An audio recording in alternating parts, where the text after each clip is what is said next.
I'm Emma Curtin, host of a new true crime podcast called Murder Archives. It's set in Toorak in 1929 about the murder of Norma Reese McLeod. Search for Murder Archives where you're listening right now. Do you buy stuff online? No, my wife buys a lot of stuff online. We practically fund the courier industry. In fact, she knows some of the couriers by name now. But I have bought books online. I've bought books online and tickets to shows like bands. Bought a ticket to which is a band from the 80s who are touring. So mine has been books and DVDs when DVDs were good, yeah. But I went to because I buy, strap yourself in for this, I don't buy shampoo in the little bottle. Oh. I buy shampoo in the really big bottles. Yeah, hey, what about, my wife asked me last night, would you use a shampoo bar? Like a bar of soap, there's bars of shampoo. Would you use one? Absolutely, because I'm a bar guy. I love bars. I don't like... I don't want to dispense it. I know. And then because you actually have to touch certain when bits. You go to a motel. Bar does all the work. Oh, man, I love you go, a bar. Bar goes, I'm going in first. I've got you covered. I love a bar. Yeah. But remember you're in a shared house, you'd look at the bar of soap and there'd be hairs on it. Like, no. But hang on. So what she's saying is bar of shampoo, bar of conditioner? Oh, I don't use conditioner. I'm a man. What? Yeah. Oh, come on. I don't use conditioner. Look at my hair. If I'd use conditioner, I could be greyer. I don't know. So, but how often do you wash your hair? Once a week. Because you like a little bit of. I worked with an actor. I won't say who. It was a while ago now. Never washed his hair, and the makeup girls were going, it's repulsive. We don't want to get near it. Yeah, disgusting. Yeah, but it did have a swept back. Yeah, but I went to uni with a guy who never washed his hair, and he said that's the way it is, and my natural oils are coming out. Yeah, and the more you wash it, the more you have to wash it.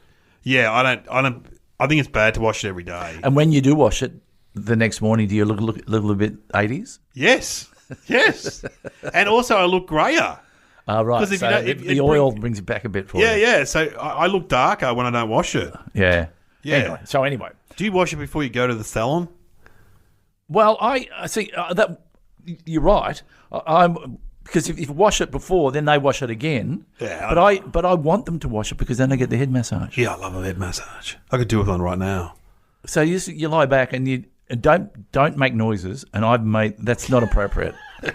Especially when there's always a girl in the next chair who's not. What noise do you make? It's so sorry. What noise? Give us the noise. I just go because I don't want to make.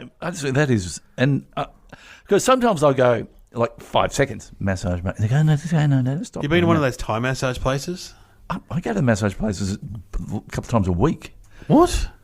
Okay, can you? So I asked. I won't say his name, but I asked one of my friends. Yeah. I said, are they dodgy? It was Husey. Are those Thai massage places dodgy? And he goes, mate, I think they can be if you want them to be. Well, one of my friends, Des, went to one in Sydney, and the person came out in a sailor suit, and he's like, what's going on here? Anyway, there's one near my house that's open till, I drive home from gigs at 11:30 at night. It's still open. So who's sitting on their couch at 10 o'clock going to their wife, my shoulder's a bit, I just nip up to the Thai massage joint. I saw it's open at night. I think the key is, you know those open flashing signs? Yeah. If they've got an open and it's flashing, I reckon there's your key. Not that I have ever done it. No. Not that I ever have. I mean, I go to the ones. You go to the legitimate kind of the Chinese ones at the shopping centres. Shoppings. I don't go to. What are you talking? Yeah. No, I get a proper massage from a therapy place. I get one once a month. Oil from Roz. Yeah. Warm oil. Yeah. It's great. It is good. I had the warm oil the other day. Because she gets in hard into your shoulders and your neck. Yeah, I'm going to go later on today. Hard oil. Anyway, so I wanted to get my shampoo. I wanted to get in the big bottle. Go to the shop. Yeah, we don't have it anymore. They don't do it anymore. I'm going, hang on. Bad for the environment. So how much is a little bottle? Little bottle is pretty much the same price as a big bottle, which lasts me all year. So I started selling. I go, I can't get my shampoo anymore. We had a good discussion over that. Over not getting concerned for you. She goes, I'll get it. Online. Yeah. Is that the one? Holds up on the iPad. Yep, that one.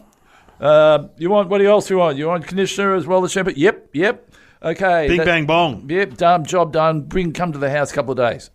So that's fine. Yeah. Unfortunately, it was a the website was a website called Feeling Sexy. Oh, I love it. So the box arrives? So the box arrives, number one, Feeling Sexy. Hey. And then they've got my email. So now when I'm looking at my phone and I'm flipping through emails, they're sending the promotions going, Feeling Sexy. And I know people are looking going, he's buying inappropriate stuff. Feeling Sexy emails. I saw Glenn Robbins. He's into the weird stuff on his... Any good stuff? Some good stuff on there. Yeah. Show me later. Oh, here's the music. Hello and welcome to Somehow Related, and now please welcome your hosts Glenn Robbins and Dave O'Neill. Oh my God, I'm feeling sexy. Welcome to the program. Somehow Related. Two topics. They're not related, are they? But they are. That's what you hope when you hear the topics. You go, oh, no way. There's no way these are related. No way. No way, dude. Yeah. What are the topics, Sam, our robot friend? Coney Island and escalators. I've never been to Coney Island. By the way, she doesn't like being called robot friend. Sorry, Did you hear robot. the little bit of it? You've been hanging out with her again, haven't you? Having coffees. I don't know. She's giving you a massage? A massage of the mind. I've never been to Coney Island. I've been to New York. Yeah, so that's at the end of the... Yeah. And that's kind of like their Luna Park. It's the old rides, isn't it? Yeah. I dare say they've got new rides. Where that Woody Allen film was set. Yeah. Woody Allen film and he lived underneath the roller coaster. Yeah, that's right. And the room used to shake every time the roller coaster. Yeah, that's good. Are you a ride guy? No, not anymore. I certainly was when I was younger, but I went on one with the kids. So I was doing these gigs in a tent, and they had a mini fun fair outside. And the woman running it, Melissa said, who like proper carny folk, her husband owns all the rides, and she goes, "You should bring back your kids. I'll let you in for free, all these rides." Yeah. I reckon the next day, 9 a.m, I was there, school holidays. I'm here, Melissa. Anyway, kids... Free ride? And so my partner, obviously, she didn't want to come, and they have like a buggy... They had a buggy ride, which is like a mini roller coaster for kids. But I went on it once, and I went, I'm not going that again. Because I could... If I fell off... And you know what? Carny folk have changed. Who do you reckon's running the rides? What sort of person in society have they employed? Is it big in a town now, is it? What's happening? No. They're cheap, these people. They work cheap, and they're very effective and efficient, and they're good at working the you're rides. not going to be racist, are you? No, it is a culture. Just have a guess. What sort of people are running? I don't want to say, because I don't want to upset them. No, they're not going to upset them. Okay, you say it. Dave O'Neill say it. Colin and Melissa are running the rides. They own the rides, but they employ a certain group of people because they're reliable. This is all good, positive stuff. They're reliable. They turn up, and they have a lot of other friends that can do the job as well. Indian students are the new carny folk. Oh, are they? Yeah. So remember in our day, the carny folk were Aussie bogans with no teeth.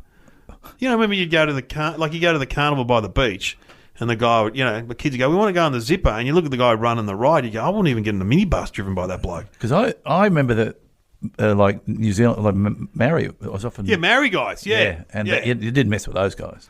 But we always used to people still make jokes about carny folk. Oh, they're carny folk. Yeah, no, that's true. But now it's Indian. Well, for their little mini amusement park, it's Indian students, and they're very good because they're very reliable, he just said.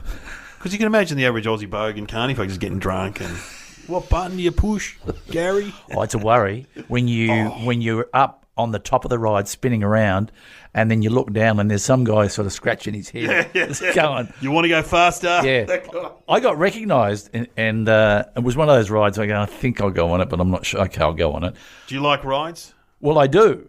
But this was one of those rides where you go woozy wooz, and then they give you an extra wooz, and you go, oh, now I'm completely disorientated. I might throw up. So as it was spinning, and then it was spinning down past him. Yeah, I was yelling, "I want to get up!"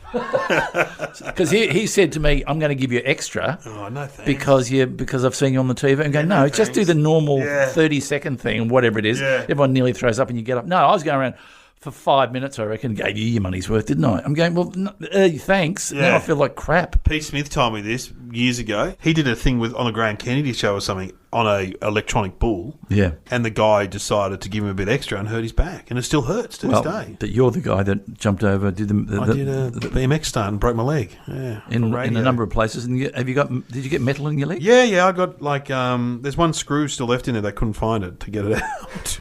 Really? You get the metal out because that's why people have a limp. You got to get the metal. I got the metal out eventually. Yeah, because like scaffolding, pull it out eventually.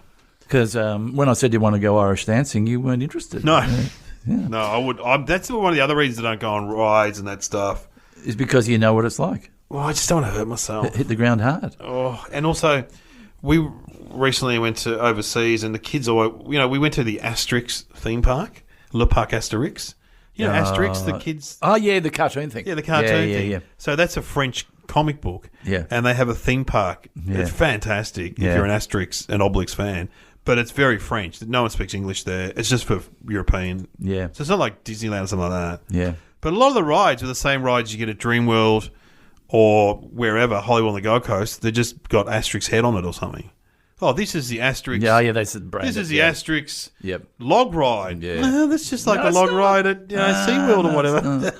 We went to, we had a little short break and went to Singapore because Lena was doing some work over there. So I went along, just hung around Singapore for a few days. And then we went out to, and we did. They've got Universal Studios, there, which kind of does make sense, but it's a theme park. And then we went out to an island, Nakoi, which is about, I don't know, quite a long trip off Singapore. Beautiful, fantastic location. Really enjoyed it. But the best thing we did out of the whole trip was going on the Zipper. It was going to the Universal Studios and going on the Transformer ride. Oh, it was. So good. Really? It was so good. What's it do? Well, it's one of those flight simulator ones, but it's like a ghost train where it moves around, but then you go in and then it goes into flight and goes up and down and you get attacked by the Transformers, who are robots that turn into different things. Yeah, yeah. And it's great. For 5 minutes you turn into a child and scream. Fantastic. And so good. But the best thing of the whole day. Anyway, so. Amusement parks. One of my friends went to Harry Potter World in Florida, so it was amazing. I've been there. You've been there? Yeah, it was really. This was a long time ago, but it was. I did the dinosaur thing. I remember doing and I thought, how are they going to have the dinosaurs come out? And what they did was, so you get into the audience, and you sit down, and the dinosaurs come out and have a bit of a fight in front of you, and then the whole audience must have been like 200 people. Are on a rail line, and you go, and you move along like a normal audience. Yeah, wow. And then go into the next room and see the next bit of dinosaur thing. So they didn't move the show; they moved the audience. Yeah, right. Is that Jurassic Park? Jurassic Park thing? No, that would have been. This would have been in the 80s. This would have been before Jurassic Park. So, that's Disney World, not Harry Potter World. But I think Harry Potter World's next to Disney World. That was the Epcot Center. Oh, the Epcot Center in Florida. Man, well, Disney's. Yeah, so I've been to Disneyland. I've been to Universal Studios. I've been to the Royal Melbourne Show, Luna Park. I've gone on the chairlift on the Royal Melbourne Show and spat on someone. Went on the Mad Mouse. Yep. Luna Park though, it's one of the oldest wooden ride. We still go on that occasionally. It's good stress relief. Just go and give it a bit of. But it creaks a bit, and you're going if. A car looked like that. I wouldn't get into the car. You would not get into now I'm going to get in this, and it's going to go on a rickety piece of wood on, No, thanks. And then the next day, closed for maintenance. Well, hang on. I was on it yesterday. What happened?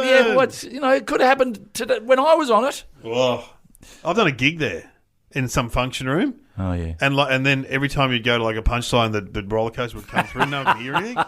The worst. Oh, when you do your life story, though, when they do the movie of Called Dave, hey, there's the thing for your new show on Channel 10. Oh, yeah, roller coaster. Meaning that there's a scene, we can write something about that. Yeah, with the roller coasters going, it was a nightmare. Yeah. It's like doing a thing near the airport. Yeah. Yeah. Sound effects. Okay, so what's... Escalators. Well, escalators, I mean, I don't know who invented them.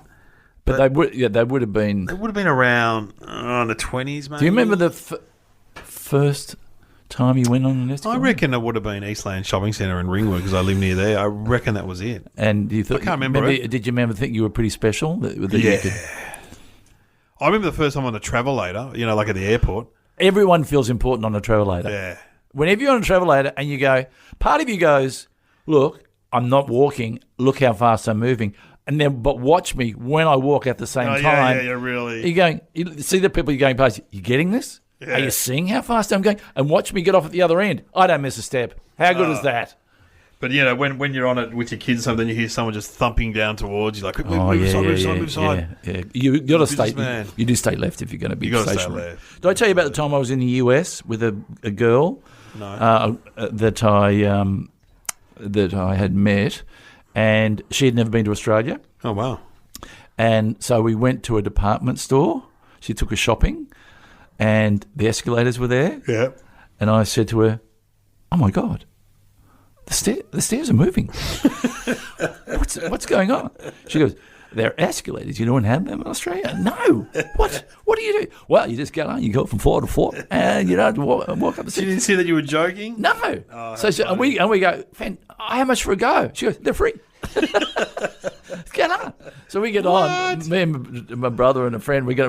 Whoa! What do you do? What do you do? She, just hold on. Just relax. Oh, the top. How do you get off? How do you get off? Little kid. It's like a little kid. Well, the connection. What is the connection? Well, maybe they were the escalators, Coney Island. Well, you have to lean towards. They made some. Oh, they were the first place to have an escalator. I mean, theme parks have escalators. Well, they do to get to the top of rides sometimes, yeah. Because that's what I'm... Look, we're heading towards an answer here, aren't we? Well, let's have some theme music. Let's have some... oh, yeah. Let's have some theme park music. Theme park? Oh, you know what we should play? The D-Gen sketch, Piss Week World. Because we've played late show sketches before. Great. Piss Week World. Because in the 80s, there was a lot of theme parks around Australia that were not to the level of Coney Island or Hollywood on the Gold Coast. Yep. They were just like, there was Adventureland. Yeah, they'd there's, have Gumbaya Park, which has just been redone, remodeled. There was one in Adelaide I remember going to. God. They're all around Australia. There was a Leyland Brothers theme park. I think Russell Court had a theme park. I think he did. And you go to them and they're just a little bit... The RSPCA closed it down. Yeah, that's right. They're a little bit sad. Yeah, Piss Week World. Let's play that and we'll come back. Visit our wild animal sanctuary or just get touched up by a 43-year-old man dressed as an ill-defined cartoon character. Piss Week World, where every week is Piss Week. Sure, it would have been better to see the pictures that go with that sketch. But you imagine what's going on. Yeah, they were going on down a normal. It was all basically in a park, a suburban park. Yeah, and they had people dressed up touching people inappropriately. That was great. Now, so the connection. Well, I don't know. I would just think Coney Island. I'll just have a guess. The first place to have an escalator. Yeah. Now, but here's the thing: was it a ride? Or was it an escalator to get to the top of the... Okay. Maybe someone saw you in that department store and went, "Oh my God, tourists think this is a ride. This could be a cheap way of getting a..." Because I expect rides to be very expensive, as opposed to an escalator, not as expensive. So you go... I think it was just the first place to have an escalator. Okay, and I'll go... It was a ride that they went... It was the moving stairs ride. Imagine that, paying for that. Jesus Christ. Get up the top and then walk back down again. I'm going to go on the moving... Do you want to go on the moving stairs or the lift, kids? What do you want? Do you want the lift or the moving stairs? I want to go on the elevator. If we do it again? Yeah. Okay, what is the answer, Sam? The first escalator ever was installed at Coney Island in 1896. It wasn't a ride, but became one. Has over 75,000 people in the first 2 weeks lined up to have a go. It was a prototype for future escalators that could be installed in New York's subway system. Well, basically, we were both right. Yeah. That's amazing. First escalator ever. That's just in goes Coney to show Island. When you kind of fall on your feet when you create something, you go, there's more to this than I first thought. You have been listening to Somehow Related with Glenn Robbins and Dave O'Neill. I love the fact that the guy probably built it as a functional thing, but people saw it as a fun thing. Yeah. I've got all these other great rides. No, we just want to go on the moving stairs. You wonder whether or not the same guy came up with the elevator, which is you get in the room and the whole room goes up. Oh, that's pretty amazing. What about Charlie and the Chocolate Factory when he goes in the lift and it goes through the roof and then it moves sideways? Didn't you always want a lift that moves sideways? Yeah. It's just, why didn't someone invent that? I had thought of an invention the other day. And, hey, this is brilliant. Here we go. This is brilliant. No, okay. Graffiti. Not good. A problem. No, unless it's in a designated graffiti area. Yeah, that's right. I think someone should invent a spray can that only goes horizontally or vertically. Once it goes into circular movement, you're tagging. You're tagging. So surely there can be some sort of gyroscope in there that stops the paint. So so all you can do is that you can just paint something like that horizontally.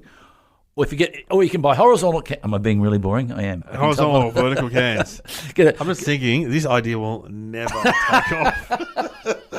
It was a long drive home, and I was just. I want to say, maybe just think more about comedy ideas. That's sort of your forte. Glenn, have you got any great ideas? Yeah. Well, we're not talking about shows, but we're talking about spray cans. You watch. Yeah. When someone comes up with the anti-graffiti spray can, it will take off around the world. I'll be sitting at home going, I heard that first. It's Glenn Robbins' idea.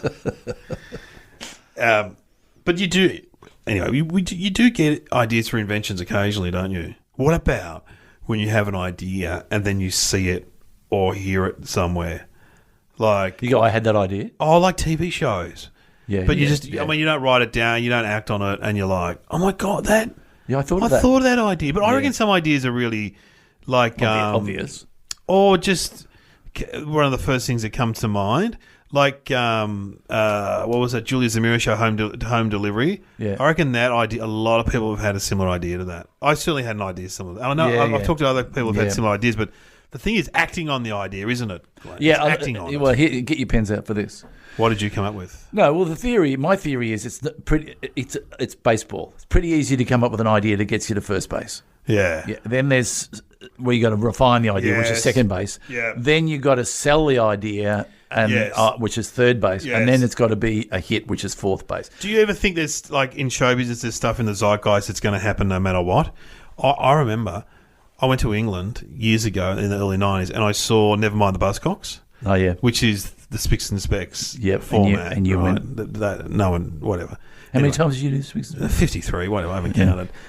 Anyway, so I came back and said to, and you know what? I just Googled it, and I found out that an Australian production company owned the rights to Nevermind the Buzzcocks in Australia. Right. So I had a meeting with them, and I said, guys, we've got to do it. Yeah, we've got to do it. And I remember the guy saying, music quiz shows, I just don't know. You know, and I remember he said, you need team captains like Bert Newton and Danny Minogue. You just can't get unknown people like you or your mates. You got to get, and then I reckon a year later, Spicks and Specks and Rock Quiz. Huh? Hey? I was right. Because I had the idea for bottled water. People went, it comes out of a tap. Why would you want to get it in a bottle? I said, it's a great idea. Yeah, no, someone just made it. I had the idea for breathing. Anyway, whatever. It's like...